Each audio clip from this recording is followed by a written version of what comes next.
iPhone 15 Pro Max has been out for over a year, and today we're going to take a look at it against the iPhone 16 Plus and help you decide which is the better one to choose, because these both come in at around the same price point.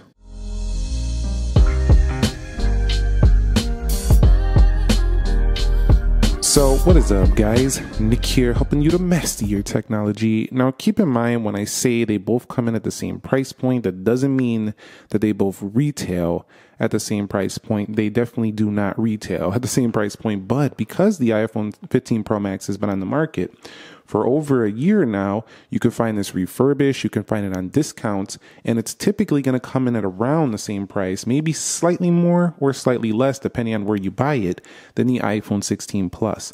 So I tend to think you're going to pay close to the same money here on both of them, and it begs the question, which to buy?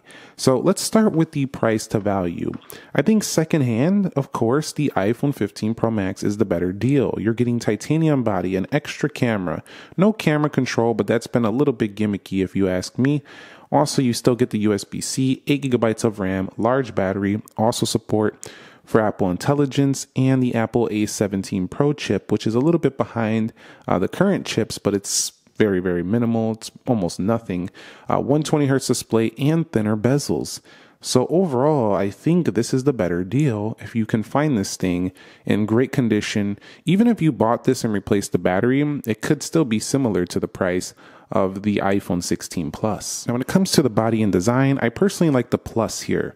It has that same kind of feel, and even though this is titanium, you would be hard pressed to tell the difference in how they feel, because these iPhone 16 Pluses, they have like the same feel, mostly due to the matte texture glass rears, but also they have that same smooth edges on the back as well. And personally, I always like a lighter phone when they go larger, so I'm going with the iPhone 16 Plus for being a lighter, it just feels nicer in the hand to hold, just because it's much lighter. It's about 20 something grams lighter, like 21 grams, something like that, and that just feels better to me.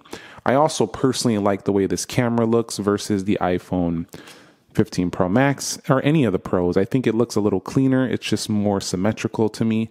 So personally, I mean, still people love the Pro camera because of, it's iconic now at this point. It has been around for a while, but this just looks cleaner. It just looks newer. It's a newer look. Some people are going to say, no, they had that kind of camera on the 12. They had it on the 11. Yeah, but they didn't have the larger lenses. They also didn't have it in this large format right here. So definitely, I prefer the look of the iPhone 16 Plus, but I would recommend it in terms of the body for the lightness. But if you want titanium, this is nice as well, because you can get the titanium build for cheaper than this year's titanium build. Of course, the edges on the iPhone 15 Pro Max are not quite as shiny as the new Desert Titanium, but still, you still get titanium for the same price as the Plus. So if that's something you've been wanting, a titanium phone, then this is going to be the better recommendation on the left. So which to choose when it comes to display? Well, this is going to be an easy one. It's the 15 Pro Max. There's two reasons. Actually, there's a few. Number one is that it's the same size, but it has thinner bezels. I'm not sure if you can see that right there, but the bezels are ever so slightly thinner than that of the iPhone 16 Plus. In addition, it has a crucial feature that is still not available for the iPhone 16 Plus, and that always on display. So let's go back to display over here. We'll scroll down and you'll see always on display is available for the iPhone 15 Pro Max. It was introduced for the iPhone 14 Pro Max, and this one retains it. In addition, this phone also, with the ProMotion, feels smoother to scroll and operate through iOS. And while iOS is pretty darn smooth, even on the iPhone 16 Plus, it's pretty nice actually. Most people after a couple days wouldn't even notice a difference. It's that good. It's just, no ProMotion. That's the bottom line, making me pick this one, because at the end of the day, they both still have a typical brightness of around 2000 nits maximum. And then the one you can actually use is about 1000 nits, which is the same. They also have the same 460 pixels per inch density. So as you get closer into the text, it's going to have the same exact sharpness.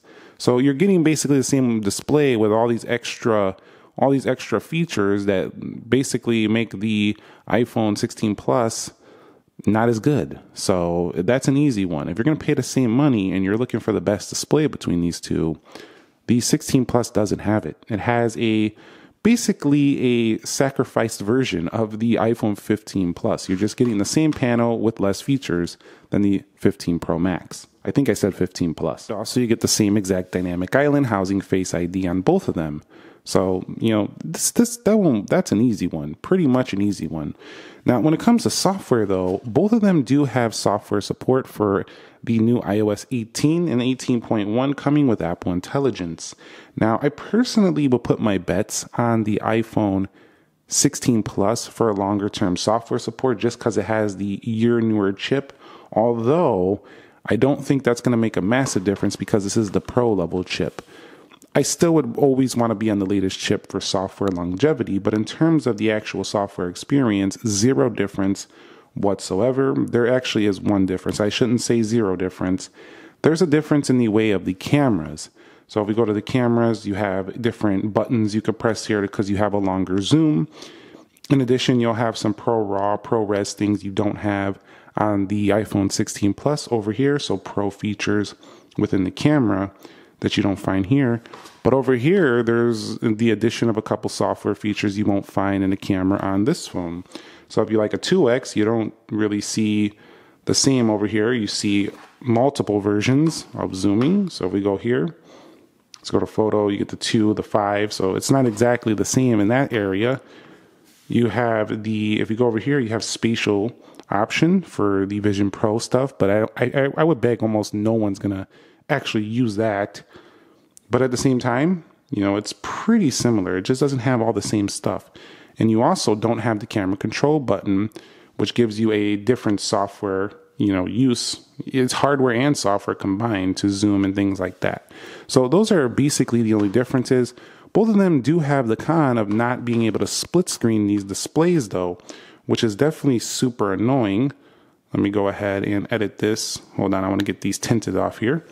They both don't allow you to do that. And that is still something that's a problem. But if I could recommend one here in terms of the software, it's really neither. But longer term, I'm going to go with the 16 Plus just because it has the A18 chip, which might give it maybe one more update. We'll have to see how that pans out in the future though. Now, when we talk about performance, this is a tough one because the iPhone 16 Plus has the actual better Geekbench scores. It has the better chip on board, higher clock speed, same RAM, and provides a better Geekbench score. So technically, the iPhone 16 Plus is the more powerful phone, according to the benchmarks. It has a higher clock speed and higher scores than the iPhone 15 Pro Max. But there's something that you should not forget, and that is perception. Because of the 120 hertz, the average user is going to perceive the iPhone 15 Pro Max to be smoother and faster because of the faster refresh rate display. So I think picking up both of these, the average person is going to think the iPhone 15 Pro Max feels nicer and faster. So if you want something that is perceivingly quicker, then you'll probably want the iPhone 15 Pro Max for the ProMotion display. If you want the actual faster chip, it's going to be the 16 Plus here. However, keep in mind that the iPhone 16 Plus doesn't have the better GPU. This has a 5-core GPU. This has a 6-core. So better GPU, get the 15 Pro Max. If you don't game a lot, it don't matter. This is still the faster phone from the CPU perspective. In addition, the 16 Plus has better thermals, in my opinion, than that of the iPhone 15 Pro Max. Stays cooler to the touch under most scenarios. So I do have to say that if you are looking for better thermals, get the 16 Plus. Overall, they're pretty neck and neck in performance in the real world, but you will probably perceive the iPhone 15 Pro Max to be a little faster because of its smoother refresh rate display. That's how I'd pick there. If you found yourself resonating more with ProMotion, get this one. If you find yourself resonating more with I want the fastest chip in the world, get something like the iPhone 16 Plus. Although the fastest chip in the world is going to be the 16 Pro Max, you get what I'm saying. From the storage perspective, again, the iPhone Max is winning this out, the 15 Pro Max, because you're going to find this at the same price with 256 gigs now. They started at 256 gigs. You can't get any less. This starts at 128. So right off the bat, you're paying more for a phone that has less storage. Now, that is a horrible deal. If you ask me, we don't got to go on and on about this. That's the 15 Pro Max. Now, when it comes to the cameras, we talked a bit about them in software. Here's what it comes down to. It's very simple. Do you want 5 times telephoto zoom? The longest zoom on the iPhone yet? Because the iPhone 15 Pro Max has the same zoom levels as the 16 Pro Max. Get this phone. It's an easy one. Also, the wide angle has more options in terms of it's also a 24 mil wide. So we have a 26 over here. It's a little bit wider on the iPhone 15 Pro Max. So pick this one for that area. In addition, if you do want, similar video, it doesn't really matter which one you go to, but you can do Pro Raw Res and things like that on the iPhone 15 Pro Max. So if you want the more pro phone for pro work and you're trying to take your stuff to the pro level, get this phone. It's still better. Right, so when taking a look at the camera, the 16 Plus, if you look around in settings, you'll see you have the 24 megapixel mode or 12 resolution control, although there's no Pro Raw Res, anything like that. One nice addition here, though, is the camera control button as well as macro mode now on the pluses. That's pretty cool. Also, if we go over here to the 2X, it crops in on the sensor for a pretty great 2X result. However, as you go past that, it's all digital from there. I do like that we can go finally 10X, and it is a little bit better due to post-processing than some of the older 5X zooms on the base models. But no Pro RAW in here, none of that pro stuff, just your standard video. And I think for most users, this is actually enough. I don't think this is going to bug anybody. But again, if you take your camera stuff seriously, this one is not the winner to me over this guy right here. This is going to be the winner just because you can get a little bit more granular with your controls of this one. So this is the camera I would pick of these two. Same price, you're getting more zoom, telephoto zoom. This is the one I would pick, the iPhone 15 Pro Max. Unless you really just want that camera control button and all that. And in addition to that, they both have the exact same front-facing cameras. So if we flip them over to the front, if all you do is selfies, you get whatever one you want here. It's both 12 megapixel, both 4K on the front. It's exactly the same results either way you go with those front results. So that's not a big issue. And you could also decide which one you like in terms of the camera design. That's really going to come down to your preferences as well. So when it comes to battery life, both of these are all-day phones, easy, and then some. These are some of the best out there. The 15 Pro Max, 16 Plus, and 16 Pro Max are like the best of Apple's lineup right now in terms of battery life. Also, 15 Plus could be thrown in that category as well. It's also a beast in battery. However, let's keep in mind all of these now have USB-C, but they all don't charge super fast. So if you're looking for fastest charging phones out there, these aren't them. I will say though, if I had to pick one and you were looking to buy one of these just in terms of battery, get the Plus. Has a larger capacity, also running no promotion, tends to get a little bit better battery life as well.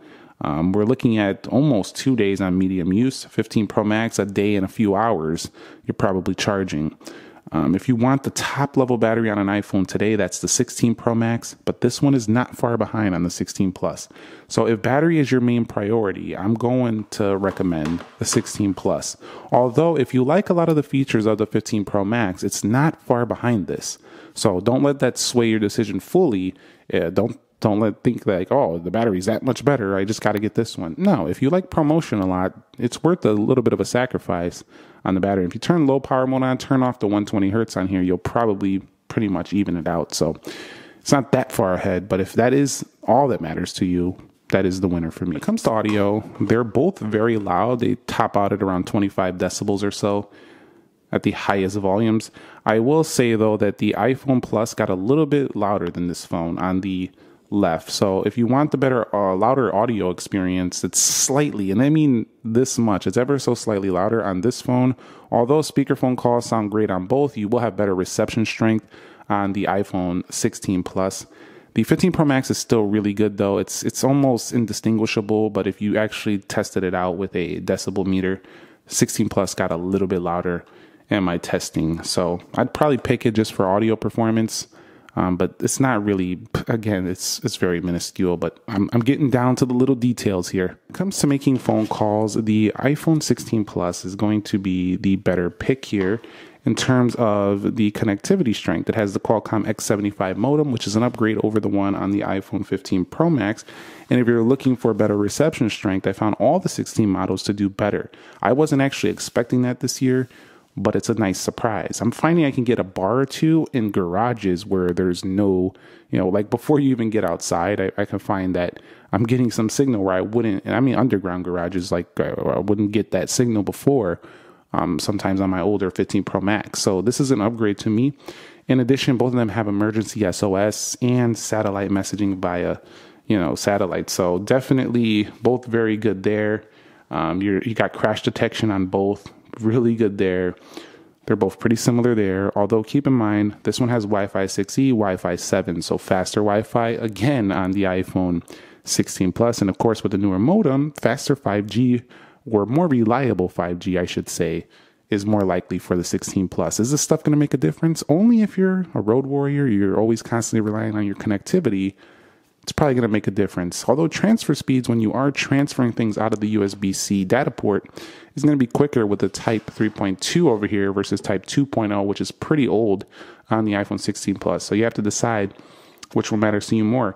Now, if you are someone who's on the road a lot, you probably won't be transferring your computer a lot. So that's probably going to be more for the pros, having that faster transfer speed on the iPhone 15 Pro Max. In conclusion, I would say the iPhone 15 Pro Max for me wins it out in more crucial departments that matter, like a more modern display with the ProMotion not that far behind the battery, better cameras, also better build. I think it is the winner if you could find this at the same price.